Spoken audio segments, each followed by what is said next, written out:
Essa é a quinta matéria do curso de treinamento de líderes, nosso CTL, e essa é a quinta aula, então tudo número 5 agora. E nessa quinta aula nós vamos meditar a respeito de um evento que aconteceu no Velho Testamento.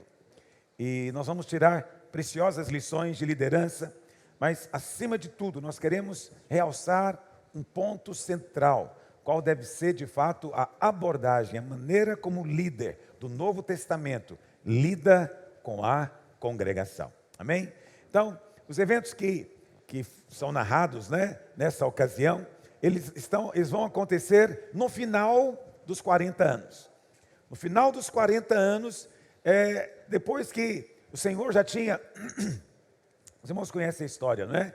Logo no começo da peregrinação, eles chegaram num lugar chamado Cades Barneia, e ali Deus permitiu que Moisés mandasse os espias para ver a terra. Deus não precisa de espiar coisa alguma, Deus permitiu que eles fossem.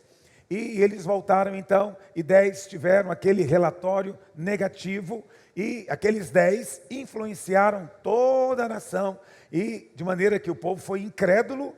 E eles, apesar de terem sido libertos da escravidão do Egito, não entraram em Canaã. Ou seja, aquela geração nos fala do crente que é salvo, ele é salvo da condenação, mas ele fica no meio do caminho. Ele nunca consegue desfrutar da vida abundante. Canaã não simboliza o céu. Canaã simboliza a vida abundante, a vida do crente vencedor. Lamentavelmente, muitos são salvos do Egito, mas morrem no deserto. E por que acontece isso? Por causa de incredulidade. Mas agora, depois de 40 anos, ou 38 anos, quase 40 anos, tem uma nova geração. E essa nova geração chega também a um momento ali de teste. Aconteceu algo muito drástico, muito severo, que agora vai impedir Moisés de entrar na terra. Tão perto e ao mesmo tempo tão longe. Vamos ler na palavra de Deus? Amém? Números capítulo 20, verso 2. Não havia água para o povo, então se ajuntaram contra Moisés e contra Arão. E o povo contendeu com Moisés e disseram: antes tivéssemos perecido quando expiraram nossos irmãos perante o Senhor. Por que trouxestes a congregação do Senhor a este deserto, para morrermos aí, nós e os nossos animais? E por que nos fizeste subir do Egito, para nos trazer a este mau lugar, que não é de cereais, nem de figos, nem de vides, nem de romãs, nem de água para beber? Então Moisés e Arão se foram de diante do povo para a porta da tenda da congregação e se lançaram sobre o seu rosto. E a glória do Senhor lhes apareceu. Disse o Senhor a Moisés: toma o bordão, ajunta o povo, tu e Arão teu irmão, e diante dele fale a rocha, e dará a sua água. Observa que Deus dá as instruções para Moisés. Eu quero que você observe, porque eu vou falar justamente dessas instruções. Elas são os pontos da nossa meditação aqui. Olha o que Deus diz para Moisés. Então, não tem água, vocês estão com sede, eu vou providenciar água para vocês. Então Moisés, faz o seguinte, olha o que ele diz: toma o bordão. Essa é a primeira coisa. Toma o bordão. Segunda coisa, ajunta o povo, a congregação. Terceiro, toma Arão, teu irmão. Arão é o sumo sacerdote. E 4, fala a rocha. 4 coisas. Fala a rocha. E a rocha dará a sua água. Assim lhe tirareis água da rocha e dareis a beber à congregação e aos seus animais. Então Moisés tomou o bordão de diante do Senhor. A primeira coisa que você precisa, eu até sublinhei aqui, não está sublinhado na sua Bíblia, nem na sua apostila, mas eu sublinhei porque eu quero que você faça o mesmo. Porque que bordão é esse que Moisés tinha que pegar? Porque se você lê o texto rapidamente, e você lê, você lê o texto do Senhor dizendo: Moisés, toma o bordão. Imediatamente, qual bordão que vem à sua mente? O dele, aquele que ele usou para abrir o Mar Vermelho, aquele que ele usou para ferir o rio Nilo, transformar em sangue, aquele que ele trazia consigo. Nós pensamos nisso. Mas aí então o Senhor explica melhor qual é o bordão. E o Senhor diz: pega o bordão que está diante do Senhor. Então, tinha um bordão, uma vara, que estava com Moisés. Tinha uma que estava diante do Senhor. Qual que é a diferença das duas? Essa é a chave espiritual. É você compreender que tem dois bordões aqui. Ok? Então pega essa que está diante do Senhor, como lhe tinha ordenado. Moisés e Arão reuniram o povo diante da rocha. E Moisés lhe disse: ouvi agora, rebeldes, porventura faremos sair água desta rocha para vós outros? Moisés levantou a mão e feriu a rocha 2 vezes com o seu bordão. Com qual bordão, irmãos? Então você está vendo que tem 2 bordões aqui. Tem um bordão que estava diante do Senhor e tinha um bordão que é o de Moisés. Deus mandou usar qual bordão? O que estava diante dele. Mas esse bordão que estava diante dele, em algum momento ele falou para usar para ferir a rocha? Não, ele mandou só pegar o bordão. Não mandou usá-lo para ferir. Mas Moisés, provavelmente ele pegou o bordão que estava diante do Senhor, mas na hora que ele foi colocar diante da rocha, ele usou qual bordão? O dele. O dele. Ok? Só estou te mostrando isso no texto, porque se você tem clareza disso, aí fica fácil agora de eu fazer a aplicação devida para você.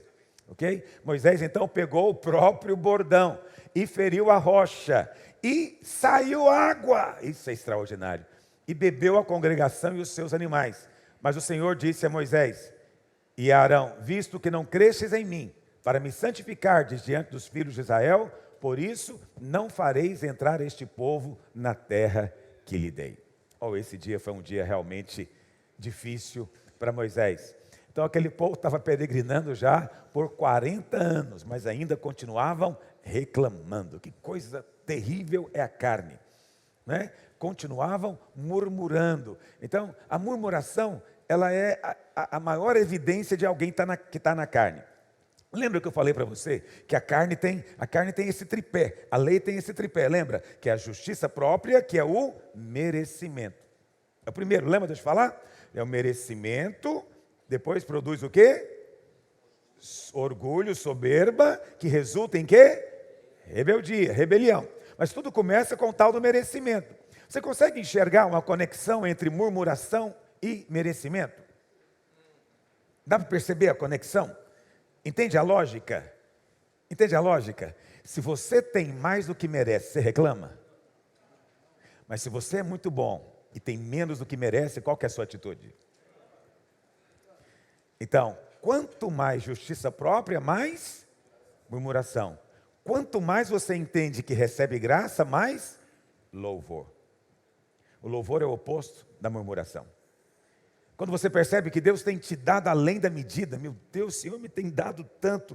Quem sou eu? Quem é a minha família? Quem é o meu povo? Como diria Davi, né? Quem sou eu? Estou recebendo demais. Então, quando você tem essa postura, o resultado é louvor. Mas quando você se acha uma pessoa importante, eu acabei de chegar agora, ninguém me dá atenção, ninguém me ofereceu um lugar especial, ninguém me deu uma água especial, porque eu sou uma pessoa importante. Como ele merece muita coisa, ele é cheio de reclamações, reivindicações, murmurações.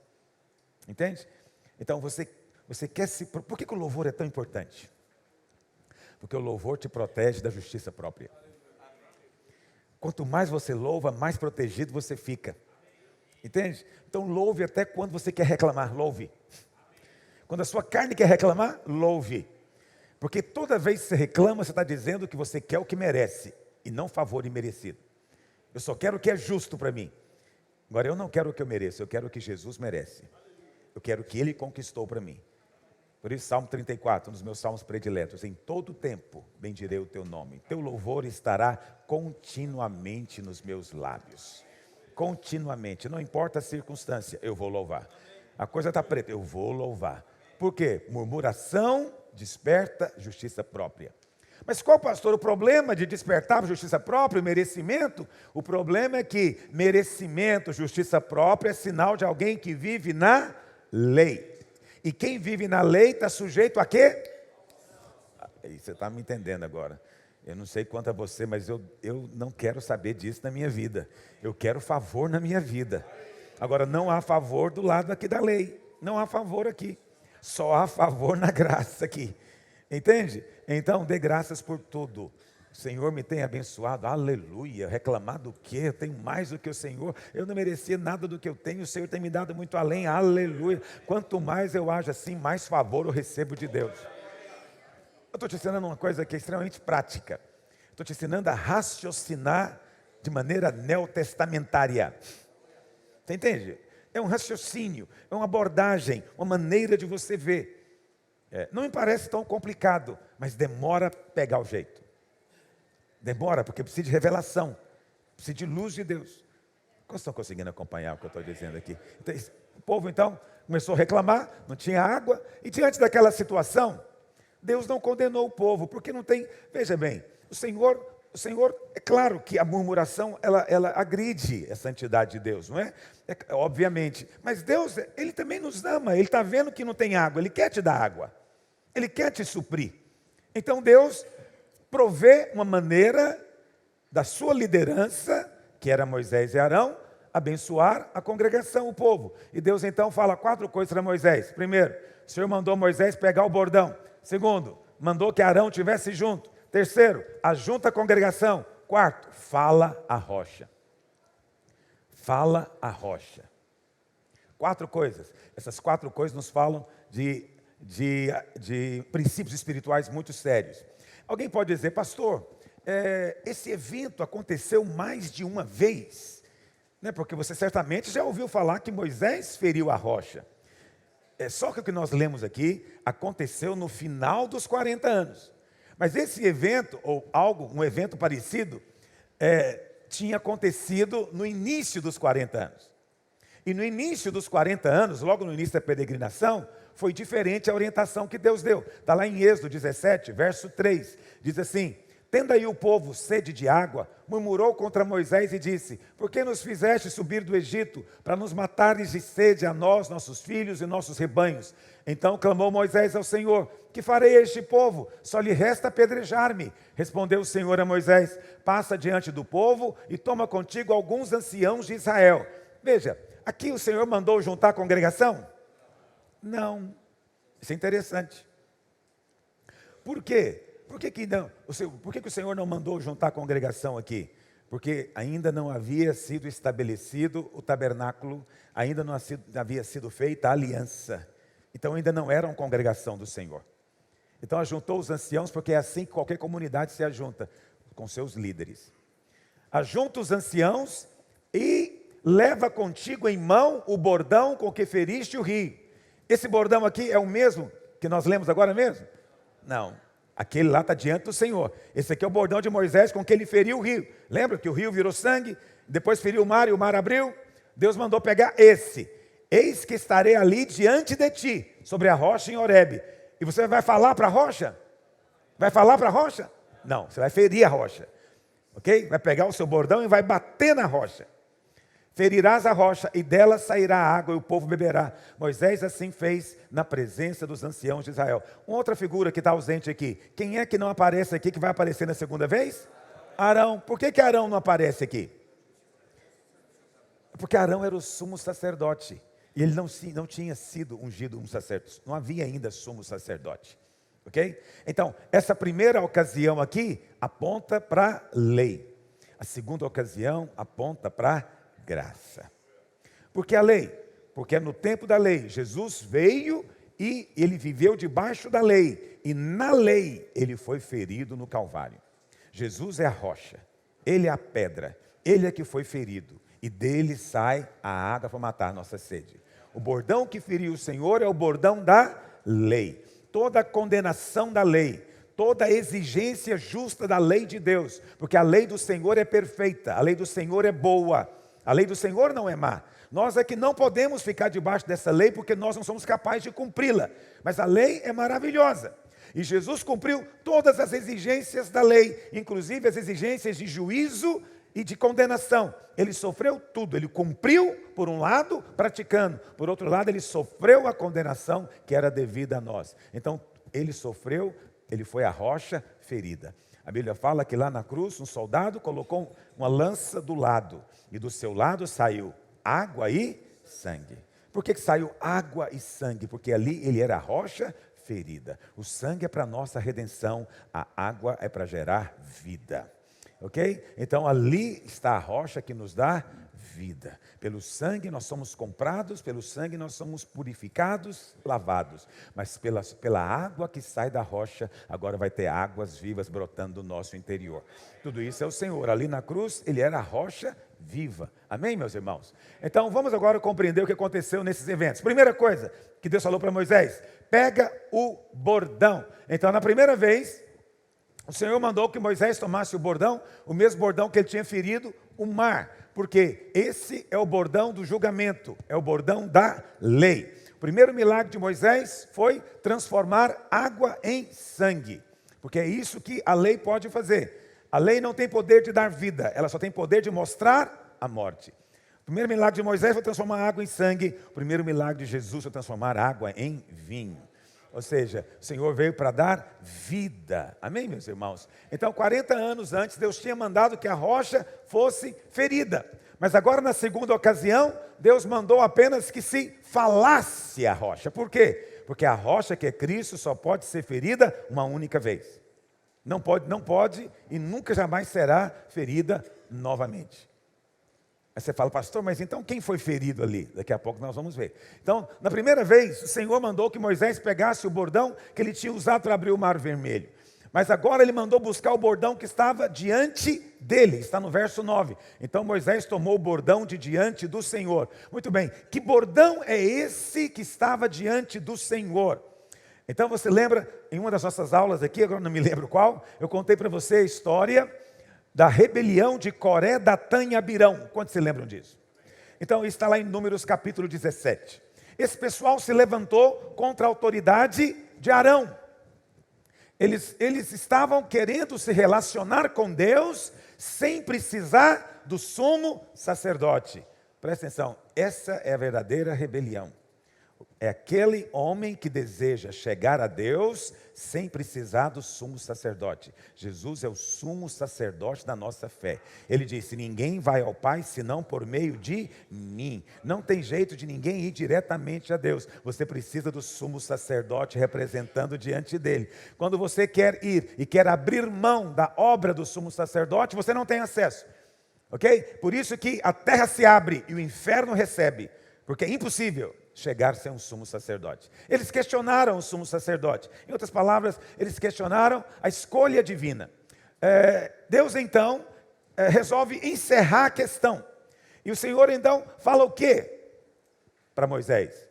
Pega 12 varas de amendoeira. Limpa essas varas, corta. E em cada vara, na presença dos anciãos, você escreve o nome de uma tribo. E na vara da tribo de Levi, escreve o nome de Arão. E você vai colocar essas 12 varas lá no Santo dos Santos, na presença do Senhor. E no outro dia, o Senhor diz: eu vou dizer quem é que de fato é escolhido. A Bíblia fala então que no outro dia, Moisés foi lá pegar a vara, as 12 varas. E ele chegou junto com os anciãos, mostrou a vara de cada um. Quando pegou a vara de Arão tinha florescido durante a noite. Isso aponta para quê, filho? Vida que nasce da morte. Aquele que estava seco, cortado, parecia sem vida, 3 dias depois estava florescendo e dando brotos. Aquele bordão, em última análise, aponta para Cristo. Ok? Mas, no aspecto de princípio espiritual, também aponta para o selo da escolha divina. O selo da escolha de Deus é sempre vida. O selo, vida. Vida de ressurreição. Vida que não poderia acontecer de outra maneira. Entende? Entende que aquela vara não tinha outro meio de florescer e dar brotos, se não fosse pela vida sobrenatural de Deus. Não era vida natural, era vida divina. Ok? Então, aquele bordão, ele aponta para Cristo. Você tem então 2 bordões. Você tem um bordão na mão de Moisés, que foi usado para ferir a rocha a primeira vez. Mas agora você tem um novo bordão. Esse bordão é o bordão de Arão, porque é do sumo sacerdote. Esse bordão, o Senhor fala o que para Moisés? Guarda ele no Santo dos Santos. Nós sabemos que na verdade estava dentro da arca da aliança. Era guardado na Arca da Aliança, junto com a urna contendo o maná e as tábuas da lei. Estava lá dentro da arca. Quando Deus fala, pega o bordão que está na presença do Senhor, é para pegar esse bordão de Arão. Era outro, que é o que simboliza vida. O de Moisés representa condenação. É a lei. No entanto, Moisés naquele dia resolveu pegar outro, o dele mesmo. Então foi esse bordão que Deus mandou que Moisés levasse. Não é o bordão da lei, na verdade é o bordão da graça. Por quê? Porque fala de vida de ressurreição. E você sabe, em Israel, depois do inverno, a primeira árvore a dar folhas e a florescer é a amendoeira. Por isso a amendoeira simboliza ressurreição. Mesmo na cultura judaica simboliza ressurreição, porque é a primeira a se levantar. Então, o verdadeiro líder, o verdadeiro ministério escolhido por Deus, sempre deve liberar vida. Se não há vida sendo liberada, não tem o selo da aprovação divina. Não é uma questão de fazer coisas, não é uma questão de ter obras. É uma questão que, quando você está à frente, a sua liderança, o seu ensino, a sua palavra libera vida. Ao testificar de vida, ao testificar no coração de quem recebe que está sendo nutrido e suprido com vida, se isso está existindo, é um ministério da nova aliança, é de ressurreição. Mas se em vez disso é um ministério apenas de condenação, de exortações às vezes duras, muitas vezes até cruéis, que abate em vez de levantar, que não significa na verdade que está falando mentiras, está falando verdade, mas está falando verdade baseada no Velho Testamento, na velha aliança, na condenação. Presta atenção, a vara é seca, não tem o selo de Deus. A vida de Deus não flui através disso. Isso tem que ser para nós advertência. Não é para você julgar outros. É para você avaliar a si mesmo. Como é que você está liderando na casa de Deus? Quantos dizem amém? Então a vontade de Deus é que nós apenas falemos. Você vê? A quarta coisa que o Senhor falou para Moisés é: você vai falar para a rocha, você não vai ferir. Só que em vez de falar, o que Moisés fez? Pela segunda vez, feriu a rocha. Aí você vai dizer: pastor, Cristo não pode ser ferido, porque ele já é Cristo ressurreto. Se ele tinha sido ferido a primeira vez, apontando para o Calvário, então qual é a rocha que está sendo ferida agora? Então lembra de eu contar para você que no Novo Testamento, quando Paulo se refere à igreja, ele mistura igreja com Cristo. Entende? Por que ele mistura? Porque Cristo é o cabeça, mas a igreja é o seu corpo. Então hoje, quando nós tocamos no corpo, nós estamos também tocando em Cristo. Você não pode ferir o cabeça, mas você pode ferir a rocha que é a igreja. Ainda é possível bater na igreja. Ainda é possível liderar com o bordão da lei, descendo o sarrafo nos irmãos. Essa é a verdade. E muita gente acredita que esse é o verdadeiro ministério. Muita gente vê esses pregadores na internet e acredita que essa é a verdadeira forma de edificação. Entende? Vão ter problemas. Vão ter problemas. E é uma coisa séria, por quê? A Bíblia fala que Moisés feriu. Saiu água, irmãos. Saiu. Existe alguma glória na velha aliança. Está me entendendo? 1 Coríntios 3 diz que existe uma glória ainda na condenação da velha aliança, mas é uma glória desvanecente, não permanece. Em outras palavras, na hora que você bate, até parece que tem alguma glória, porque a pessoa chora muito, mas não perdura, não dura. Mas é diferente na graça. Quando você alimenta, você supre com o amor demonstrado na cruz. Aquele amor, a princípio, parece que nem está fazendo efeito. Mas quanto mais você come, mais transformado de glória em glória você é. Essa é a verdade da nova aliança. Entende? Então hoje você pode às vezes dizer: pastor, você fala isso, mas eu conheço aquele pastor lá muito duro, mas quando ele desce o porrete, o povo chora e se quebranta. Sim, Deus é bom. Deus tem um compromisso com o seu povo, mas ele não vai ter o líder por inocente. Por quê? Deus não iria deixar o povo morrer de sede por causa de um erro de Moisés. Concorda comigo? Por que o povo iria morrer de sede por causa de um erro do líder? Moisés equivocou e o povo agora vai morrer de sede? Não, o Senhor tem um compromisso com a sua congregação, com a sua família, com o seu povo. Você está com sede? A água virá. Se o líder serviu a água de maneira errada, esse é um outro problema que Deus vai resolver depois em casa. Naquele dia, o povo bebeu água, mas bebeu debaixo de condenação. Deus não quer que você beba água debaixo de condenação. Deus quer que você, ao beber a água, sinta a sua generosidade e a sua graça sobre a sua vida. É muito ruim quando os irmãos recebem a bênção, mas a bênção vem com um ambiente pesado junto. A bênção vem com um ambiente carregado junto. Por quê? Porque sempre tem aquela postura de vocês são um povo terrível, vocês são um povo endurecido, vocês são um povo rebelde. Aí você sempre está recebendo de Deus com a sensação, eu sou uma miséria mesmo. Não tem jeito de mudar. É uma sensação horrorosa. Deus não quer que você sente a mesa desconfortável. Deus te convida para a mesa. Ele te serve o pão e o cálice. E quer que você desfrute com alegria. Então, na sua presença tem que ter plenitude de vida e de alegria. Nós dizem amém sobre isso. Quando Moisés feriu a rocha, ele chamou o povo de rebelde. Deus não mandou ele falar que o povo era rebelde. Deus não falou nada para ele exortar o povo. Moisés quis fazer por conta própria. Na verdade, o povo sabia que tinha pecado, mas Moisés preferiu condenar o povo. Quando você prefere condenar a igreja, você está ferindo o corpo de Cristo, está tocando na rocha, está ferindo a rocha. Quando você prefere dizer palavras de condenação, você está usando o bordão da lei, em vez de levar o bordão que está na presença de Deus, que é a graça.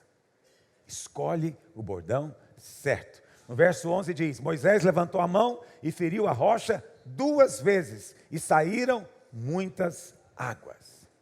Então Deus tinha mandado que ele usasse o bordão da graça, mas ele vem com a lei e fere 2 vezes. Hoje você tem a opção de usar lei ou graça. Você tem a opção de ministrar que o crente é amado ou que o crente é condenado. Você pode escolher o que você quer fazer, mas eu recomendo que você faça a vontade de Deus. Pastor, mas eu tenho visto gente condenando e a igreja dele é grande. Eu não tenho dúvida. Eu não tenho dúvida que deve ser mesmo. Eu até acho estranho, porque às vezes tem alguma coisa que parece meio anormal na cabeça de alguns irmãos. Vamos ser francos. É que tem gente que parece que acha que ele só é abençoado se ele levar uma bordoada boa. Se ele for no culto e o pastor descer o porrete nele, ele sente um prazer mórbido ali, um negócio. Isso na psicologia dizem que é doença.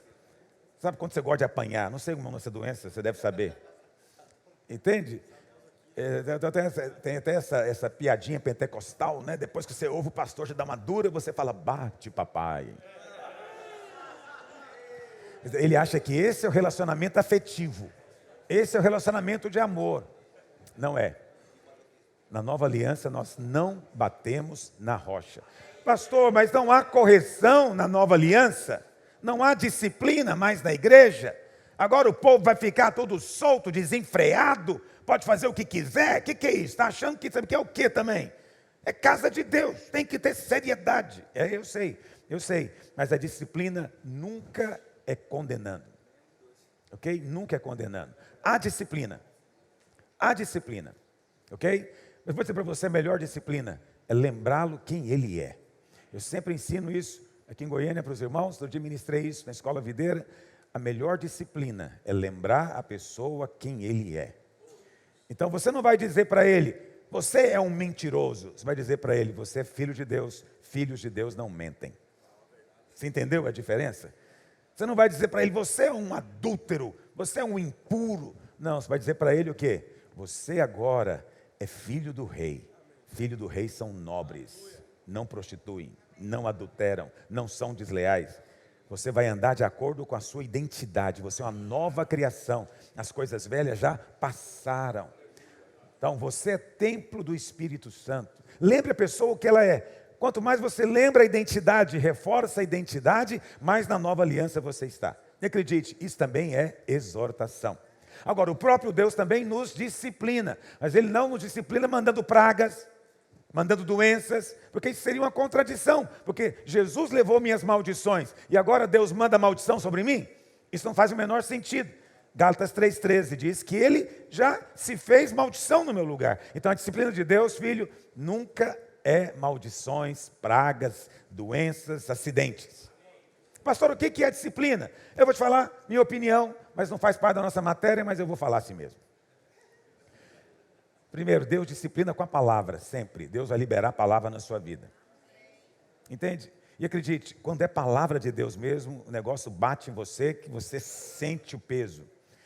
Lembra que eu te contei o dia que a irmãzinha falou, quando eu disse para ela que aquilo não era o mover que nós queríamos? Lembra de eu contar isso?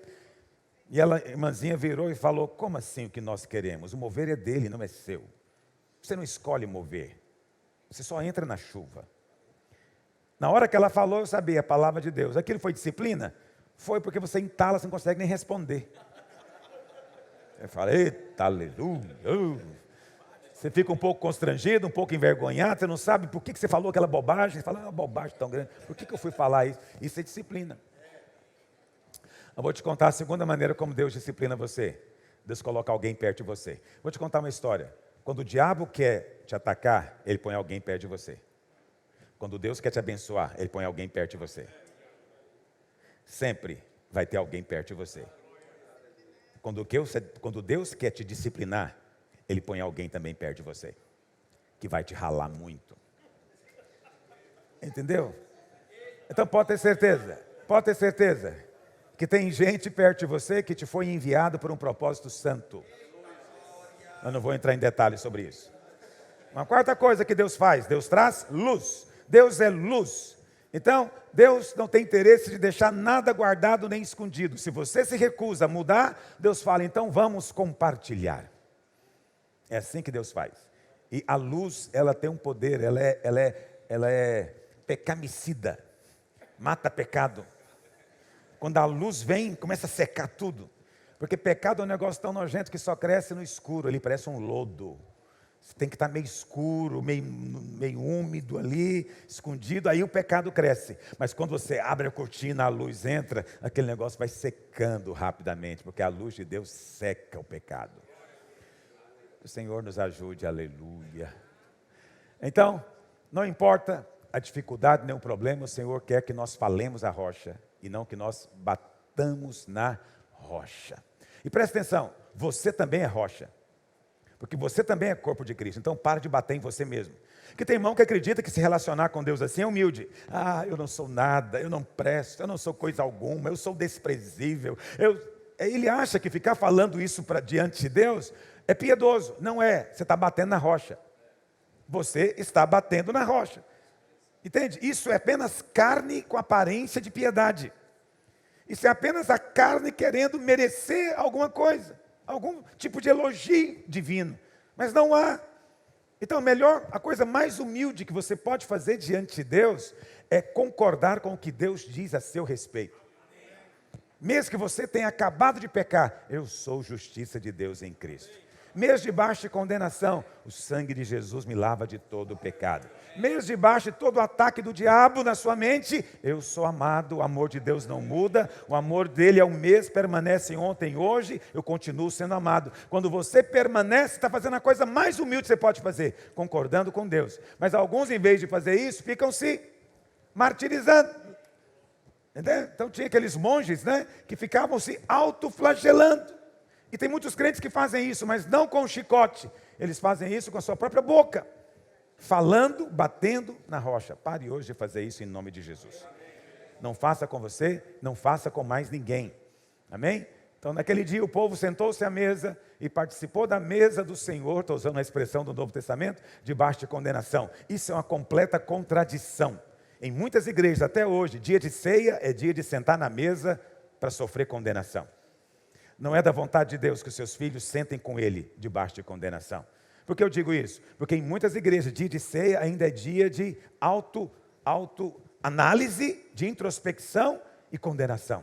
As perguntas que vêm é, será que você é digno? Será que você tem condições? Será que Deus ainda está com você? Será que você ainda está com Deus? E você então, todo domingo que tem a ceia, ao invés de você vir para a mesa alegre, você fica com receio. Isso é uma contradição, porque nós vamos sentar à mesa do Rei no céu um dia. E a vontade do Pai é que o seu coração esteja lá, que você fique ansiando por esse dia lá. Mas se os dias daqui para você são dias de peso, quem vai querer estar naqueles dias lá? Vocês estão compreendendo até aqui? Segunda coisa que o Senhor falou para Moisés foi: toma a Arão. Então, Arão é o nosso sumo sacerdote.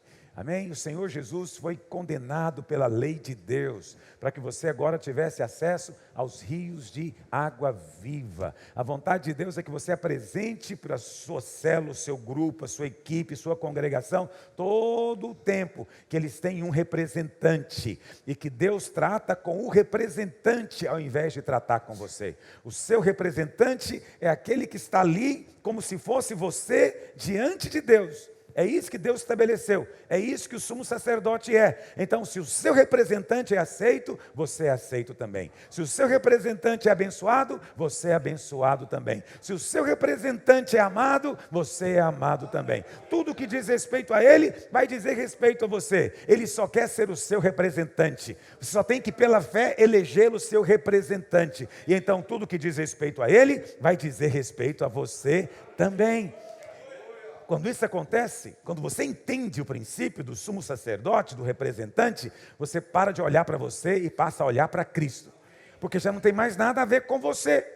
A questão não é você, a questão não é o quão santo eu sou, é o quão santo é o meu representante. A questão não é mais o quão bom eu sou, mas é o quão bom é o meu representante. Então o meu representante é aquele que vai cumprir as condições diante de Deus por mim, no meu lugar. Eu mesmo não posso, ele vai fazer por mim. Mas Deus se alegra em ter o representante por você.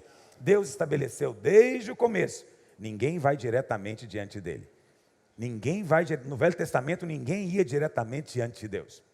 Ok? Qualquer um que fosse no tabernáculo ou no templo, ele só poderia adorar a Deus por meio do sacerdócio.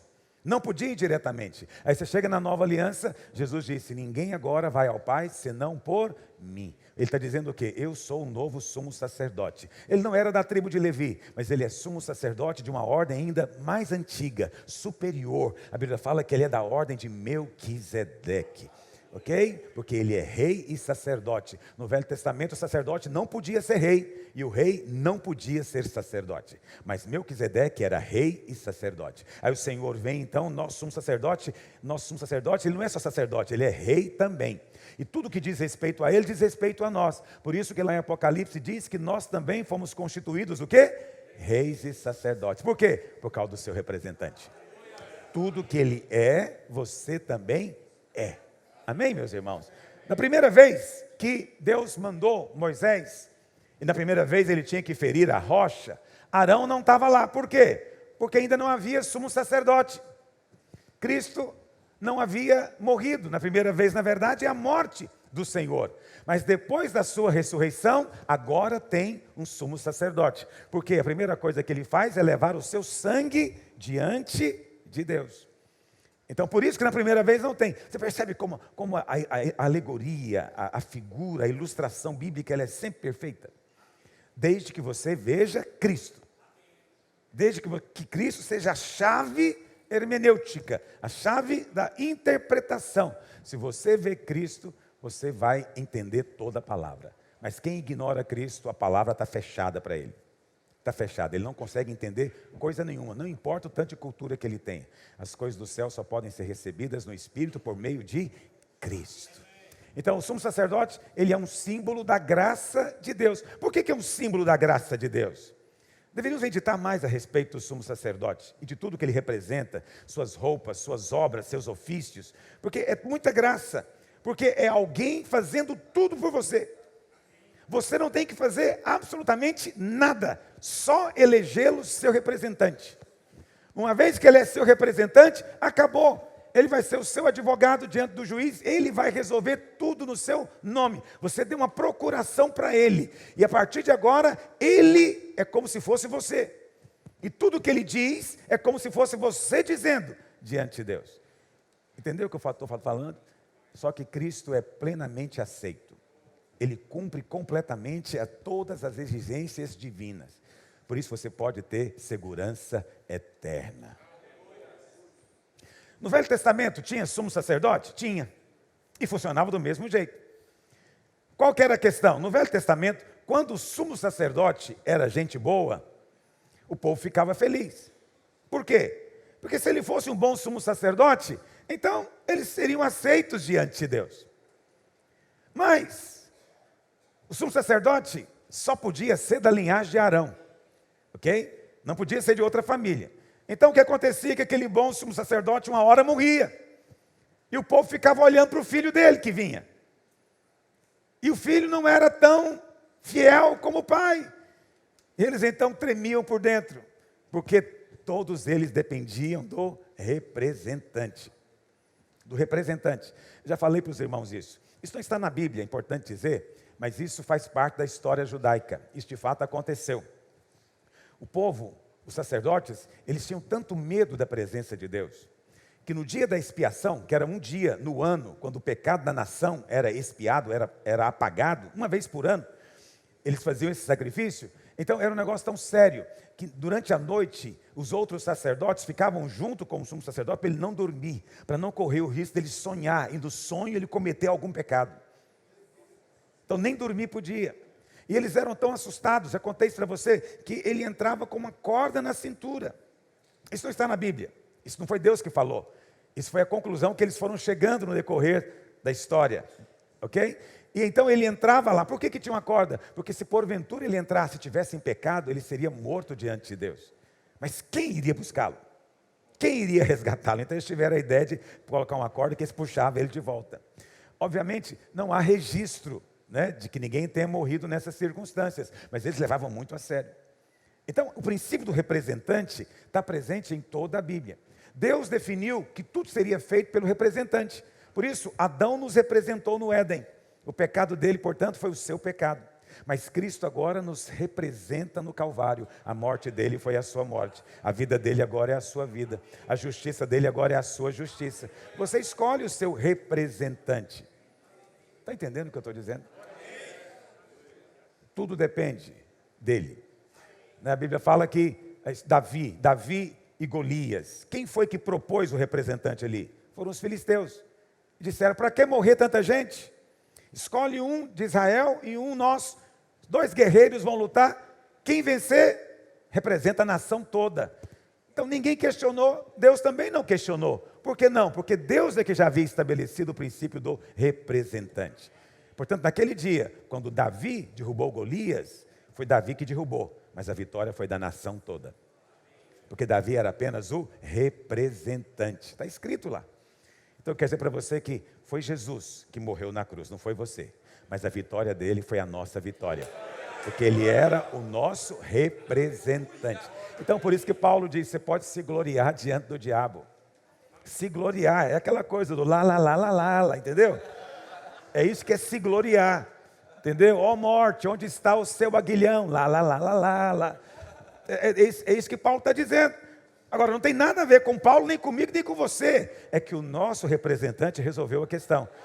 Só que a vitória dele torna-se a nossa vitória. Amém? Nossa vitória. Cristo é o nosso representante. Terceira coisa, Deus falou para Moisés, reúne a congregação. Da primeira vez mandou levar os anciãos de Israel, mas agora mandou levar a congregação. Por quê? Porque na primeira vez, quando Jesus morreu, não tinha igreja. Mas depois que ele ressuscitou e tornou-se agora a rocha ressurreta, agora tem igreja. Então chama a congregação. Porque o Deus tem para fazer, ele vai fazer com a sua congregação. Estão entendendo o que eu estou dizendo?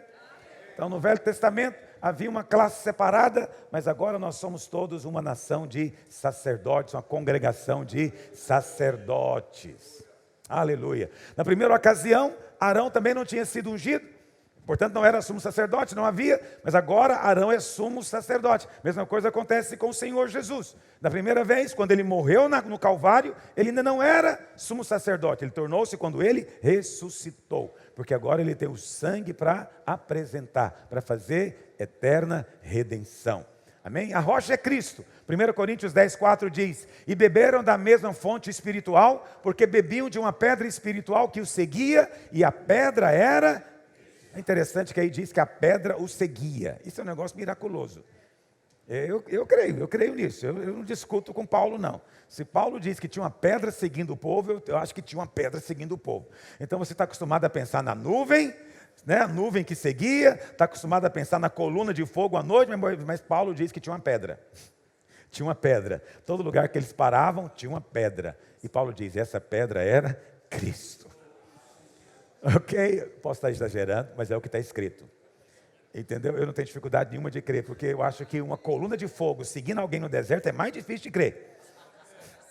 Ok? Uma coluna de fogo seguindo o pessoal no deserto é muito mais difícil de crer. Então eu creio também que tinha uma rocha que o seguia, e essa pedra era Cristo. Aleluia. O Senhor é tão bom. Então, o Senhor permite que cheguemos a situações extremas. E quando isso acontece, qual que é a ordem do Senhor? Fale a rocha. Fale a rocha. Presta atenção. Qual que é a grande diferença agora que eu vou colocar para você entre lei e graça? Vou te dizer agora. Lei é o seguinte: cumpre esse mandamento, obedece esse mandamento, que você é abençoado. Então, a lei é baseada em obras. Você tem que fazer algo. Faz que você recebe. A nova aliança não. A nova aliança é baseada apenas em quê? Na obra de Cristo. Cristo está te dizendo, eu já fiz por você. Eu já obedeci no seu lugar. A única coisa que eu quero de você agora é que você creia. Creia. Então presta atenção.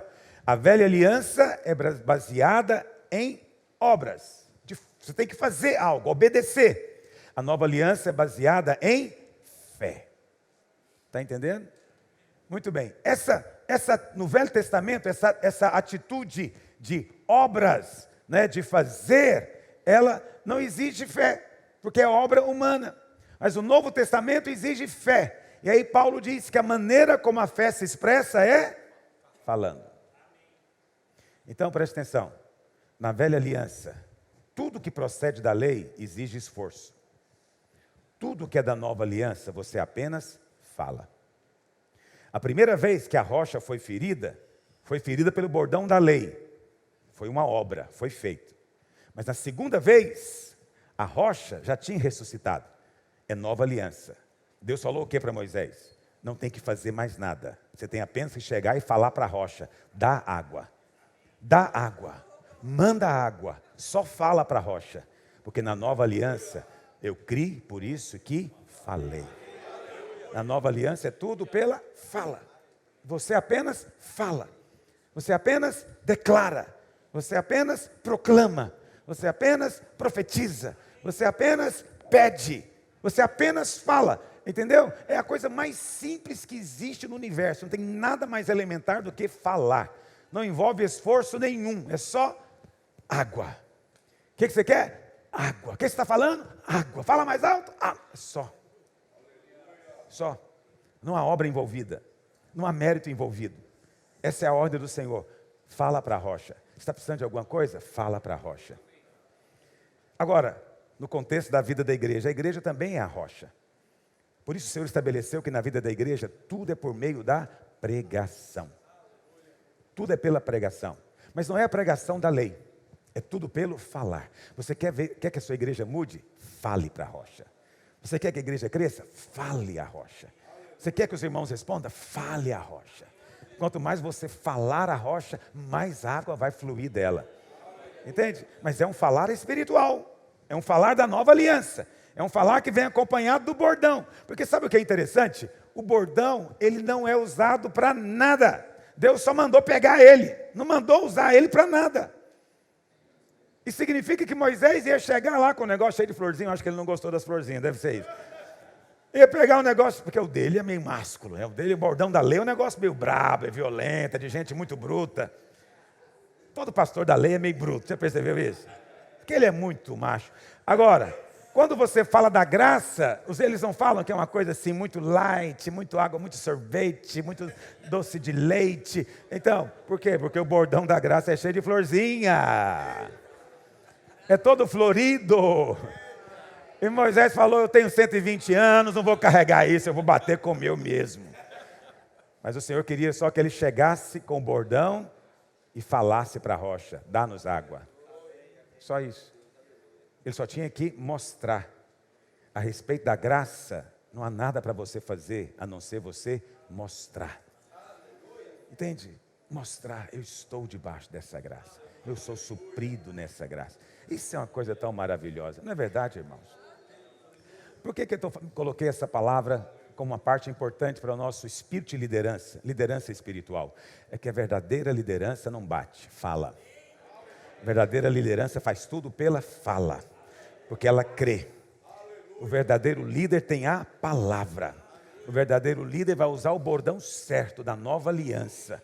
O verdadeiro líder não vai condenar o povo. O verdadeiro líder vai servir à mesa e o povo vai comer com alegria na presença de Deus. E não debaixo de condenação. Hoje tem muita gente sofrendo. Sofrendo por quê? Porque tem muito líder batendo. Não falam, mas batem. E outra coisa, muitas vezes o Senhor nem quer que nós falemos ao povo. Quer que nós falemos à rocha que é Cristo. Fala mais com Cristo às vezes e fala menos com as pessoas. Entende? Fala mais com a rocha, porque se você falar com a rocha, vai ter água transbordando. Mas mesmo tendo agido errado, Deus honrou Moisés e a água saiu da rocha. Então você sabe, Deus tem um compromisso com seus líderes e Deus tem um compromisso com seu povo. Então Deus não vai te largar na chapada, até quando você pisa na bola. Deus não te larga na chapada. O Senhor é bom com você, mas há disciplina. Mas a água para matar a sede virá. Por isso, preste atenção, leia esse PowerPoint com muito cuidado. Nem sempre resultado é sinal de aprovação. Nem sempre água sair da rocha significa que você agiu certo. Está entendendo o que eu estou dizendo? Preste atenção no que eu vou te dizer. Quem é aprovado tem resultado. Lembra que eu te falei do selo? Quem é aprovado tem resultado. Mas nem todos os que têm resultado têm o selo. Isso envolve discernimento espiritual. Porque se você for olhar aí fora, tem muita gente que tem muitos resultados. Não olhe só isso. Está me ouvindo? Não olhe só isso. Há muitos resultados. Em teu nome não expelimos demônio. Em teu nome não falamos novas línguas. Em teu nome não profetizamos. Em teu nome não curamos enfermos. O Senhor vai dizer o que para eles? Não sei quem é você. Quem é você? Não te conheço. E no entanto eles tinham o quê? Resultados. Eles tinham resultados, ok? Então, não é esse tipo de resultado que nós queremos o selo de Deus. Porque ainda existe muita mistura de lei com graça, condenação com perdão. Você bate e assopra o tempo inteiro, ninguém sabe direito qual que é a sua direção. Entende? É preciso definir. Eu sou ministro da nova aliança. Eu sou ministro da nova aliança. 2 Coríntios 3,9 diz que a velha aliança ainda tem alguma glória. O ministério da condenação ainda flui alguma água, mas é desvanecente. Então esses pregadores que pregam condenação ainda têm alguma glória, ok? Mas é desvanecente, está passando, é passageiro, não edificam nada permanente. Tem gente que discorda, tem gente que diz que Moisés foi disciplinado porque ele ficou irado. Mas o texto não fala que ele ficou irado. E mesmo que tenha ficado irado, ira não significa que é pecado. A palavra do Senhor diz, lá em Efésios 4:26, irai-vos e não pequeis. Ou seja, fique irado, mas cuidado, não peque. Deus fica irado, ok? Então a ira de si mesmo, ela é neutra. Ela não é boa nem má. O que nós fazemos a partir dela é uma escolha. Esse é o problema, ok? O problema é que Moisés quis condenar o povo. Por isso, ele não pôde entrar em Canaã. Essa é uma coisa séria. Mas eu quero encerrar só dizendo para você o seguinte. Lá em Mateus 17, Jesus está em Canaã. E quem que está lá junto com ele? Moisés. Eu tenho uma doutrina minha, você pode jogar fora se você quiser. Eu creio que Moisés, ele ressuscitou. Ele não ressuscitou como Jesus, não. Ressuscitou como Lázaro. Ok? Ele virá novamente para morrer. Eu creio que Moisés é uma das duas testemunhas de Apocalipse 11, que estão diante do Senhor. Moisés e Elias. É só o que eu creio. Se você não crê, não tem problema. Ok? Por que eu creio nisso? Porque eu acho que Jesus não estava conversando com mortos. Porque se ele o fizesse, estaria pecando. A lei proíbe. Ele conversou com Elias e Moisés. E por que nunca acharam o corpo dele? Porque eu acho que ele está vivo. Isso é o que eu penso. Ok? Mas o que eu quero frisar não é isso. O que eu quero dizer para você é que, mesmo quando Deus parece ser tão duro, porque Deus foi muito duro com Moisés, Moisés foi insistir com ele, e o que Deus falou para ele? Não fale comigo mais disso. Não fale mais comigo. Ou seja, não ore, não peça, não diga. Isso é muito duro. Quando Deus diz isso para alguém, não tem nada mais duro do que isso. Mas até mesmo quando parece ser tão duro, você vê Moisés junto com Jesus em Canaã. Então Moisés já entrou em Canaã. Mesmo quando Deus disse que não, ele entrou. Porque em Cristo toda maldição é removida. Toda maldição é tirada. E ali está a graça de Deus, evidente. Mesmo quando Ele próprio tinha dito não, a sua graça reverte coisas eternas para o nosso bem. Aleluia. Aleluia. Deus abençoe os irmãos.